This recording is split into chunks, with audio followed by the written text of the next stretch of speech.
Manggil pulang, nah, manggil pulang lagi. Assalamualaikum warahmatullahi wabarakatuh.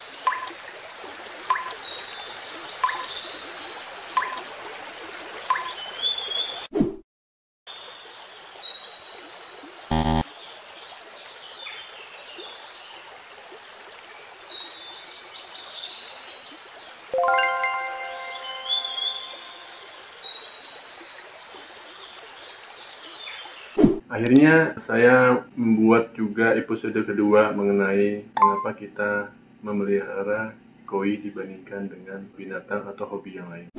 Jadi ternyata dari tulisan yang sebelumnya saya buat di tahun 2014 itu, dengan berjalannya waktu ternyata lebih banyak lagi manfaat atau kelebihan dari memelihara koi. Ya, kita mulai. Kenapa kolam ikan hias maupun ikan koi itu dapat membuat rileks ketika kita berada di dekat kolam atau melihatnya? Ternyata ada penjelasan ilmiahnya, di mana air yang mengalir terjun seperti air terjun di area natural di sungai ataupun di kolam itu dapat menghasilkan ion negatif yang dapat membuat rileks pikiran kita maupun dapat menurunkan polutan. Maka dari itu, ketika seseorang atau di rumah itu memiliki kolam koi atau ikan hias yang lainnya, biasanya kita akan lebih rileks, menghilangkan penat dan manfaat yang lainnya. Juga dengan adanya air terjun di sekitar rumah itu dapat membuat udara lebih segar. Kolam koi juga dapat dinikmati bukan hanya kita sebagai biasanya bapak-bapak nih, tapi juga dinikmati oleh seisi anggota keluarga seperti anak-anak kita, istri kita, bahkan mungkin siapapun orang yang ada di rumah kita. Tidak seperti sebagian hobi yang lain, seperti hobi otomotif, koleksi, atau bersepeda, atau yang semisalnya. Biasanya yang bisa menikmati ya pelakunya, atau kalau sebagian besar mungkin ya bapak-bapaknya.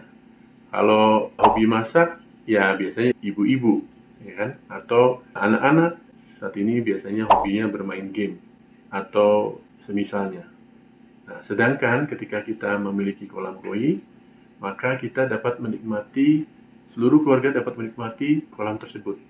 Dan ini dapat menyebabkan kebersamaan kita dengan anggota keluarga yang lain.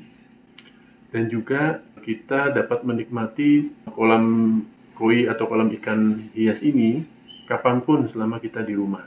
Kadang juga ada customer yang memiliki kolam itu di kantor, sehingga para karyawan juga dapat menikmati kolam tersebut. Belum lagi kalau misalnya beberapa tetangga kita juga memiliki hobi yang sama, kolam ikan hias, mungkin akuarium, atau hobi akuatik lainnya. Biasanya tuh kita akan lebih akrab dengan tetangga tersebut karena memiliki hobi yang hampir-hampir mirip. Nah, itu juga salah satu kelebihan di mana kalau kita mempunyai hobi akuatik. Belum lagi untuk ibu-ibu biasanya akan merasakan perbedaan ketika di rumah itu ada kolam ikan. Biasanya bapak-bapaknya lebih betah di rumah karena asik mengurusi kolam ikan atau menikmati ikan-ikan yang ada di dalam kolam. Tapi ada beberapa ibu-ibu juga, mbak-mbak ibu-ibu yang memang mereka hobi ikan koi. Tidak tahu kenapa, justru hobi itu dimulai dari ibu-ibu atau mbak-mbak yang memiliki kolam koi di rumah. Tapi biasanya lama-lama akhirnya suaminya pun akan ikut mendukung, juga anak-anaknya. Saya pernah bertemu dengan beberapa customer perempuan yang bahkan beliau ini membuat kolam koi dengan instruksinya. Jadi dia memanggil pulang, manggil pulang lagi. Dulu saya pernah bertemu dengan beberapa perempuan yang datang ke toko kami, di mana mereka justru yang memulai hobi memelihara ikan hias atau ikan koi di rumah. Bahkan sebagian mereka yang berhubungan dengan tukang untuk memberi instruksi pembuatan kolam. Bahkan saya pernah ketemu ibu-ibu satu orang di mana beliau sendiri yang membuat kolam tersebut sehingga jadi. Karena memang beliau suka melakukan hal-hal sendiri itu di rumah sampai dia belajar untuk menyemen kolam, dan itu terjadi. Akhirnya suami dan anak-anaknya pun akan mendukung dan menikmati hasil kerja dari ibu-ibu atau perempuan yang penghobi koi ini. mempunyai kolam koi atau kolam ikan hias lainnya tidak harus mahal. Kalau kita menggunakan kolam terpal atau bag fiber, maka bisa kita beli dengan aksesorisnya mulai dari harga 1,5 juta. Itu tentunya belum dengan ikannya. Bisa lebih dari itu, tergantung ukuran dari kolam yang kita inginkan. Kalau harga ikannya sendiri, misalnya ikan itu dari Sukabumi, itu biasanya ada yang murah-murah, mulai dari 5.000, 10.000, 15.000, dan seterusnya. Kalau ikan dari Blitar yang merupakan favorit daripada penghobi, khususnya di Jabodetabek, biasanya lebih mahal, karena memang polanya biasa lebih bagus, dan juga ada biaya pengiriman yang harus ditanggung oleh penjual ikan tersebut. Kalau misalnya kita ingin mendapatkan gratis, sebenarnya juga bisa, karena banyak juga para penghobis yang biasanya kalau ikannya sudah terlalu banyak, maka itu akan dihibahkan kepada orang lain. Banyak sekali yang datang ke toko mengeluhkan akhirnya mereka mempunyai banyak sekali ikan di kolamnya setelah beberapa waktu. Karena apa? Karena memang hobinya beli ikan. Setiap kali ke toko ikan mereka akan beli, sehingga tidak terasa ikannya sudah puluhan ekor, bahkan lebih. Nah, biasanya saya akan menyarankan untuk menseleksi. Menseleksi ikan itu pertama adalah untuk mengurangi populasinya. Lalu kemana populasi itu bisa kita pindahkan? Biasanya saya akan menyarankan kepada pemilik kolam atau pemilik koi itu untuk mencari tetangga yang mempunyai lahan untuk membuat kolam, lalu nanti bisa dihibahkan atau diberikan kepada saudara atau yang lainnya. Nah, ini kadang-kadang ada juga yang datang ke toko, mereka mengemukakan untuk membuat kolam. Gimana caranya saya membuat kolam nih? Kenapa? Tapi saya buru-buru karena sudah mau dikirimin ikan dari saudaranya, gratis, dari temannya, gratis. Nah, sehingga mereka harus segera menyiapkan kolam untuk koi yang akan datang itu. Memaintenance kolam koi juga tidak sulit. Tidak seperti kita memaintain akuarium ikan hias. Biasanya akuarium ikan hias itu setiap minggu kita harus membersihkan dinding kacanya supaya tetap bersih. Juga mengganti air, mungkin seminggu 2 kali, seminggu sekali mengganti sebagian air. Karena biasanya di akuarium itu filternya cukup kecil sehingga tidak mampu untuk mempertahankan kualitas air. Sehingga yang dilakukan adalah mengganti air sebagian agar menurunkan level amoniaknya.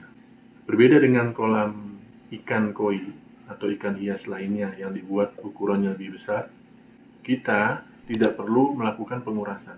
Bahkan kolam koi yang baik sebenarnya itu tidak pernah dikuras seumur hidup. Bertahun-tahun itu tidak perlu dikuras.